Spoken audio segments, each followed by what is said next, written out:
Easy express के 99 store का एक और ब्रांच अपोजिट सीता क्लिनिक तेजस कॉम्प्लेक्स बेगम बाजार में खुल चुका है।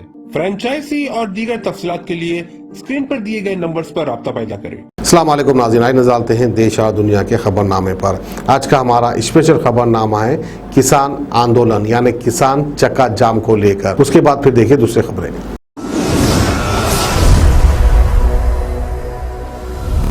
और इस वक्त के खबरनामे में सबसे बड़ी खबर आ रही है बेंगलोर से कि बेंगलोर में 30 किसानों को हिरासत में ले लिया गया है। जी हां, कृषि कानूनों के खिलाफ किसान देश भर में आज चक्का जाम कर रहे हैं। दोपहर 12 बजे से शुरू हुआ है ये प्रदर्शन, तकरीबन 3 बजे तक चलेगा। बेंगलोर के यहाँ इलाके से 30 किसानों को अपनी हिरासत में ले लिया गया है। जानकारी दे रहे हैं कि ये किसान सुकून से ही चक्का जाम कर रहे थे, अपना प्रोटेस्ट कर रहे थे, लेकिन फिर भी इनको हिरासत में ले लिया गया है। वहीं दूसरी तरफ बात अगर यूपी की करें तो यूपी में चक्का जाम नहीं होगा। इस प्रोग्राम को करते हुए किसानों ने इसकी वजह भी दी है। उन्होंने चक्का जाम का ऐलान करते हुए राकेश टिके जो कि किसान नेता हैं, उन्होंने आगे बढ़कर ये बयान दिया कि इस चक्का जाम से दिल्ली, उत्तराखंड और उत्तर प्रदेश में कोई असर नहीं होगा। बावजूद इसके दिल्ली और यूपी में सुरक्षा के इंतजाम बढ़ा दिए गए हैं। आपको बता दें कि दिल्ली के बॉर्डर के प्रोग्राम प्रोटेस्ट के बाद अब वापस लौट रहे हैं किसान अपने गांव। इनके गांव पहुंचते ही कुछ लोग और इस प्रोटेस्ट का हिस्सा बनेंगे और इसमें शरीक होंगे। आपको बता दें कि किसानों ने बताया कि क्यों राकेश टिकैत ने चक्का जाम के लिए इनकार कर दिया है, क्योंकि अपने गांव के लिए लौट रहे किसानों को बहुत लंबा सफर तय करना है और गांव पहुंचते ही जो और लोग इस आंदोलन में शरीक होंगे वो अपने अपने गांव से आए हुए होंगे। ऐसे में ये प्रोटेस्ट चलता रहेगा, लेकिन जैसे कि हमने बताया आपको कि दिल्ली, उत्तराखंड और उत्तर प्रदेश में ये प्रोटेस्ट का चक्का जाम नहीं होगा। वहीं बात अगर किसानों के चक्का जाम टिकरी बॉर्डर की करें तो तकरीबन 20 करीब लेयर की सुरक्षा बढ़ा दी गई है। जी हाँ, आपने सही सुना, टिकरी बॉर्डर पर 20 करीब लेयर की सुरक्षा लगाई गई है। कंटीले तारों और नुकीली कीलों के साथ अब पुलिस ने एक जाल भी लगाया है। आपको बता दें कि इस जाल को लगाने की वजह ये है कि ये पत्थरबाजी से बचाएगा। इसके अलावा रोड पर रोलर भी खड़े कर दिए गए हैं। जानकारी दे रहे हैं हमको कि भले ही यहाँ पे किसी दंगे और आंदोलन का मंसूबा ना बन रहा हो, लेकिन फिर भी पुलिस ने अपनी एहतियात के लिए सारे कड़े इंतजाम कर रखे हैं। अब आपको दिल्ली का हाल बताएंगे। भले ही दिल्ली में चक्का जाम नहीं हो रहा है, भले ही दिल्ली में कोई प्रोटेस्ट नहीं हो रहा है, फिर भी किसानों के प्रदर्शन के चलते लाल किले पर सुरक्षा बढ़ा दी गई है।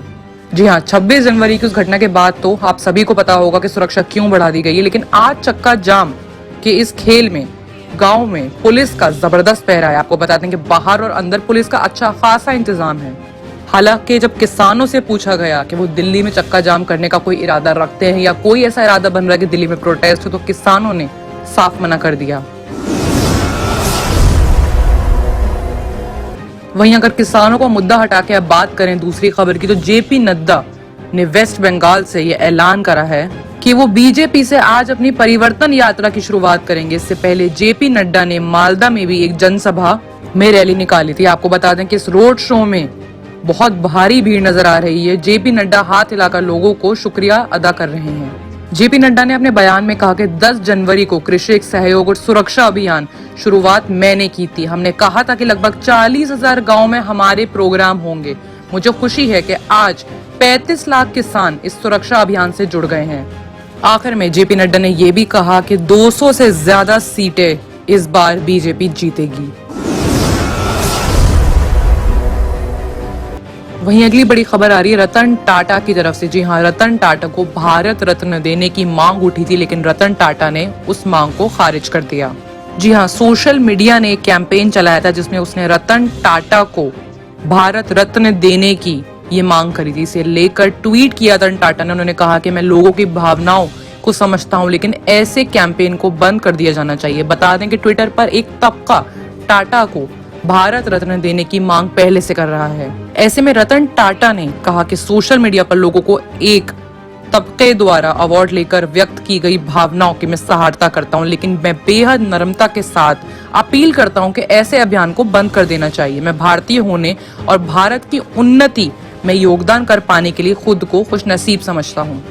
रतन टाटा के कारनामों से हम सब वाकिफ हैं। रतन टाटा ने आज तक भारत देश के लिए बहुत बड़े बड़े डोनेशंस दिए हैं और आगे भी वो अपनी बाकी बची हुई जिंदगी पुरसुकून से गुजारना चाहते हैं। जी हाँ, बात करते हैं इंटरनेशनल खबरों की। जी हाँ, मीना हारिस ने किसान आंदोलन को लेकर ट्रोल करते हुए जो कि कमला हारिस की भांजी हैं, उन्होंने कहा कि ना मैं डरूंगी और ना चुप रहूंगी। आपको बता दें कि फार्मर प्रोटेस्ट को सपोर्ट करने के लिए न जाने कहां से कितने मशहूर लोग फार्मर्स के साथ खड़े हैं, उनका साथ दे रहे हैं। ऐसे में जहां रिहाना को लोगों ने टारगेट करा और कहा कि हमारा जाती मामला है देश का, इसमें बाहर के लोगों को बोलने की जरूरत नहीं है, जहां पर ग्रेटा पर दिल्ली पुलिस ने FIR कर दी, वहां पे अब एक और नई कड़ी जुड़ गई जिनका नाम है मीना हारिस। आपको बता दें कि कमला हैरिस की भांजी है मीना हैरिस। इन्होंने पलटवार करते हुए ट्रोल को, क्योंकि जब इन्होंने फार्मर प्रोटेस्ट के साथ अपना ट्वीट डाला कि मैं साथ खड़ी हूं, तो लोगों ने इनको बहुत ज्यादा ट्रोल किया। ना ही सिर्फ ट्रोल करा बल्कि उनकी बेइज्जती भी करी। ऐसे में उनका पलटवार आया वहां से कि ना मैं डरूंगी और ना ही चुप रहूंगी। आपको बता दें कि सबसे पहला ट्वीट जिस पर विवाद हो गया वो ये था कि उन्होंने ट्वीट करके कहा था कि ये इत्तेफाक नहीं है कि दुनिया के सबसे पुराने लोकतंत्र पर 1 महीने पहले हमला किया गया था और अभी दुनिया का सबसे बड़ा लोकतंत्र हमले का शिकार है। ये आपस में जुड़ा हुआ है। इसके बाद उन्हें राइट विंग ट्रोल्स के निशाने पर ले लिया गया। मीना ने ट्रोलर्स को जवाब देते हुए अपना ट्वीट वायरल कर दिया।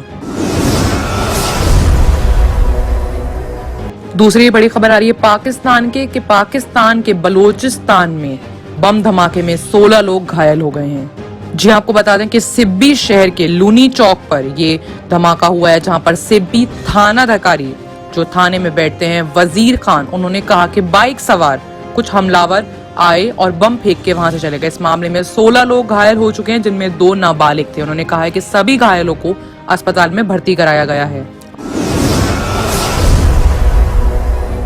और आखिरी बड़ी खबर आ रही है UAE से, जो कि खुशखबरी है कि UAE में काम कर रहे लाखों हिंदुस्तानियों को अब वहां की नेशनलिटी मिल सकती है। जी हाँ, UAE ने विदेशी प्रोफेशनल्स और उनके परिवारों को नेशनलिटी देने का ऐलान किया है। जी हाँ, इसमें खास बात सिर्फ ये नहीं है कि जो लोग UAE में काम कर रहे हैं उनको नेशनलिटी मिलेगी, बल्कि उनके परिवारों को, उनके फैमिली मेंबर्स को भी नेशनलिटी दी जाएगी। जी हाँ, ये ऐलान करा है दुबई के शासक, देश के प्रधानमंत्री और उपराष्ट्रपति शेख मोहम्मद बिन अल मखदूम ने। उन्होंने ऐलान करते हुए कहा कि कलाकारों, लेखकों, डॉक्टरों, इंजीनियरों और वैज्ञानिकों के साथ साथ उनके परिवार को भी नागरिकता के लिए आवेदन कर सकते हैं।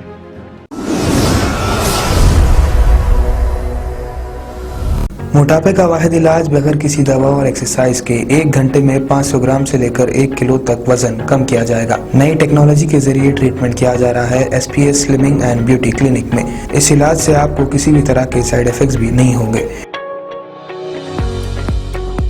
कलर इंप्रूवमेंट, पिंपल्स और डार्क सर्कल्स के लिए भी आप आ सकते हैं SPS slimming and beauty clinic, Hyderabad, Abids beside Agarwala sweet house. Screen पर दिए गए नंबर्स पर कॉन्टैक्ट करें।